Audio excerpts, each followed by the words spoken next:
Hey guys, Mo Morales here, and welcome to what I want to get back into normal rotation of our Sunday chats. So, this is just a regular channel for photography talk, just an old man who wants to talk with older people. You don't have to be older to watch, but probably going to be a little slow for you if you're not older because I'm not a fast paced photographer anymore. So I've been continuing to use my GX7 and really enjoying it. I took it to a couple of street shots this week, where anywhere from at home shooting on my favorite target, PJ the dog, as well as I took it with me to Fort Lee's historical park, where it overlooks the George Washington Bridge, as well as part of Manhattan. Funny thing about Fort Lee is that it was one of the first encampments during the Revolutionary War between the New America and the established British Empire.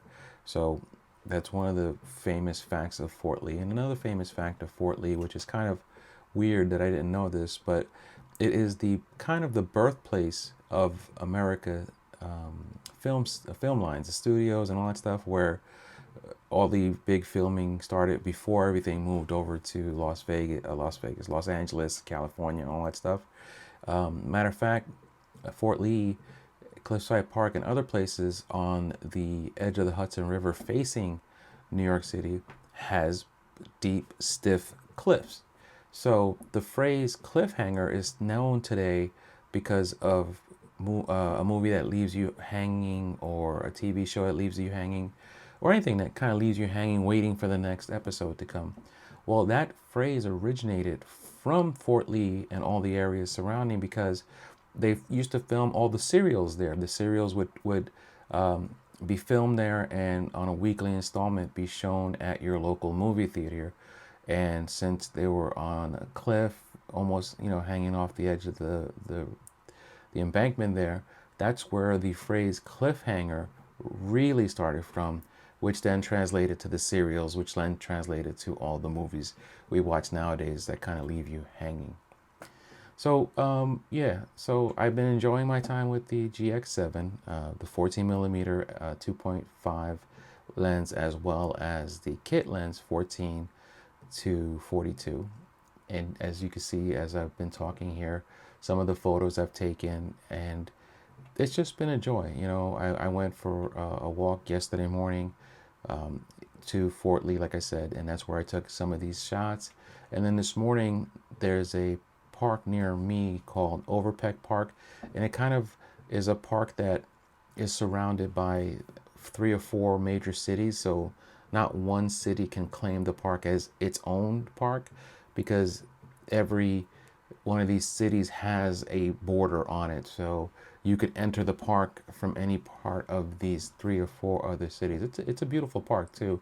It's not beautiful in the sense of trees, wilderness, and all that stuff, but it's beautiful in the sense that it's wide open spaces. You have fields for baseball, soccer.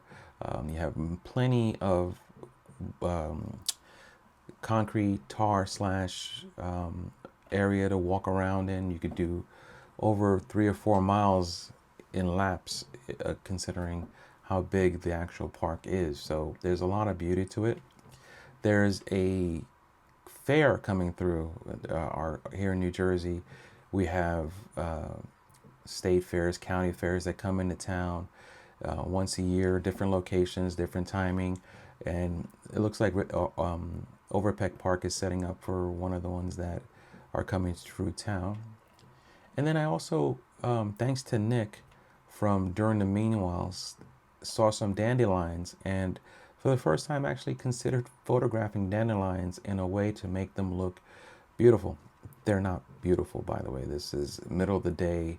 Um, there's no fog. There's no really good shadows. I had to create my own shadows, but I actually enjoyed shooting them with this small light setup, and I thank Nick for that, because he has a channel that goes over landscape photography as well as many other types of photography, and he has an eye for these kind of things, and he had just recently shared some that I'm like, you know what, let me see if I can get these dandelions to look halfway as good as Nick's have.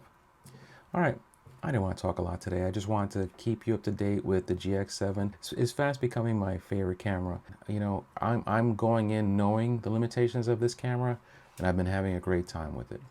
So that's all I wanted to say today. So until our next conversation, maybe next Sunday, hopefully, you know, stay strong, stay positive, always love, respect the beard. Get out there and photograph something, whatever it is.